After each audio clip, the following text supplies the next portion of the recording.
Saw. Um, I finally watched through all 8 of the Saw movies, and frankly, I was thinking about doing them week by week, reviewing every 8 movies. But because, we do have another Saw movie coming out. What is it? Saw Spiral or something like that. Yeah.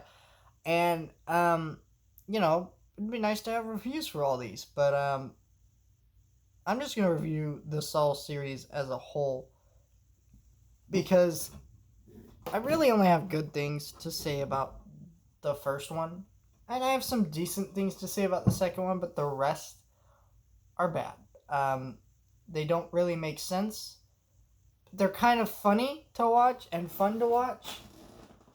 So here's the deal about the Saw franchise. The Saw franchise was produced by James Wan, who is now usually produced multiple horror franchises. He also directed Aquaman. He produced, the Conjuring stuff, and Saw is this really brilliant movie with lots of twists. That's very gory, but it is so fascinating. It makes you think by this killer's motives and what he's trying to do. It isn't just like gore for the sake of it. And I would say somewhat for the second movie, it carries that through it. And that's a really great thing about this movie. It's an incredibly smart, original horror movie. We will probably never, ever, ever see anything like Saw. Now, Saw has a stereotype for it. And this is mostly because of the sequels.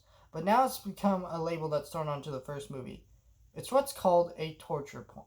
A torture porn is a name that was invented for movies that are similar to Saw, where, they're not literally porn. That's not what they're saying. But what they're saying is, they're movies that are incredible, that have, scenes where people get ripped apart, stuff like that.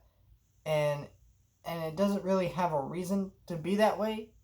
But in the first movie, it does. It's trying to make you think and say different things. It's not just violence for the sake of the violence. That's not how this first movie works.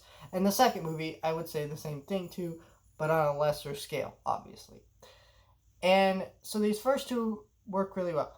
But the rest of the Saw movies, yes. Because what had happened with the Saw movies is, this is a problem with most horror franchises or horror in general. Horror movies are incredibly cheap to make. That's why most directors' first films are horror movies. It's also why that if you see a movie that's a horror movie and you don't know many people that saw it and you think it bombed, but then they come out with the sequel, the reality is it did incredibly well because it probably didn't cost that much to make, but it still didn't do as good as a normal movie because of the budget.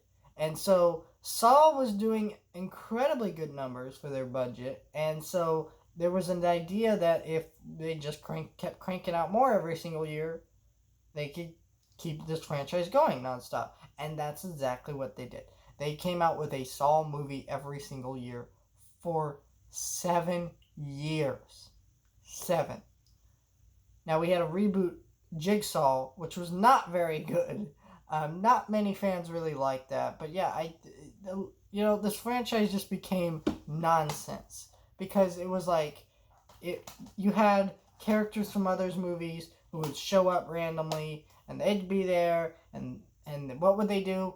Not really much, but they'd be there and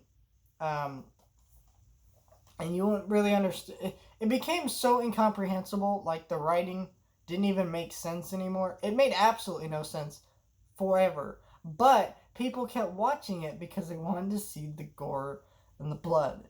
And it's so they were watching these terrible movies who didn't understand what the hell was happening with these movies.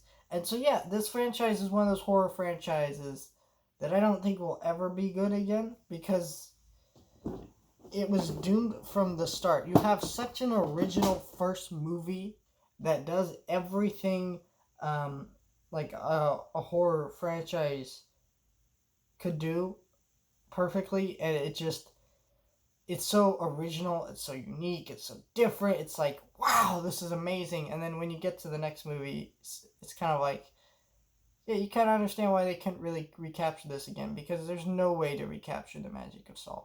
It is so good and so original and so unique. There is no way to capture the brilliance and the excitement of that first Saw movie. I'm optimistic about Saw Spyro, not though it does concern me that Chris Rock is in the movie, but Chris Rock says it's a passion project from him. It's not something that someone was forcing him to make, and I think that's interesting. I kind of want to see what he does with it, but I don't really think that I am going to be that positive towards it once I see it. And I think the Saw franchise is a dead franchise.